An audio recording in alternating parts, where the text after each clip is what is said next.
باغ ضلع وسطی میں غیر قانونی تعمیرات کے خلاف 10 روزہ مہم کا اعلان۔ Deputy commissioner district central Taha Saleem بولے، وزیر اعلیٰ سندھ کے احکامات کی روشنی میں مشترکہ حکمت عملی سے غیر قانونی تعمیرات کا قمع قلع کریں گے۔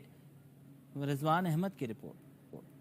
ضلع وسطی سے غیر قانونی تجاوزات کے خاتمے کے لیے مہم D G S B C A Abdul Rasheed Solangi, S S P central Zeeshan Shafiq Siddiqui اور ڈپٹی کمشنر ضلع وسطی طه سلیم کی آپریشن سے متعلق مشاورت۔ عبدالرشید سولنگی کا کہنا تھا کہ 10 روزہ مہم کا آغاز کرنے جا رہے ہیں، جس کے دوران خلاف قانون رہائشی اور کمرشل تعمیرات کا خاتمہ کریں گے۔ میں نے اپنی ٹیم کو 10 دن کا ٹائم دیا ہے، جو 4 ٹاؤن ہے ڈسٹرکٹ سینٹرل کے، کہ وہ ڈیلی بیسس پہ ڈیڈیکیشن ٹیم کے ساتھ وہ کام کریں گے، اور 5, 8 اور 10 کے قریب جو ہے نا وہ ڈیلی ایک ٹاؤن سے الیگل انتھورائز کنسٹرکشن ڈیمالش ہوگی۔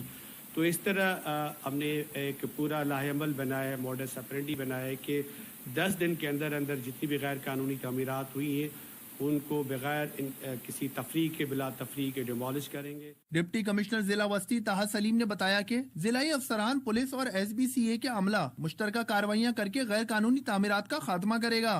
مجھے پوری امید ہے جس طریقے سے ہم نے سٹارٹ لیا ہے اور جس طریقے سے آج D G S B C A کی طرف سے کلیئر انسٹرکشنز ہیں، اور یہ انسٹرکشنز سی ایم صاحب کی طرف سے بھی ہیں کہ ہمیں آل آؤٹ جانا ہے اور اس مینس کو اپنی ضلع سے نکالنا ہے۔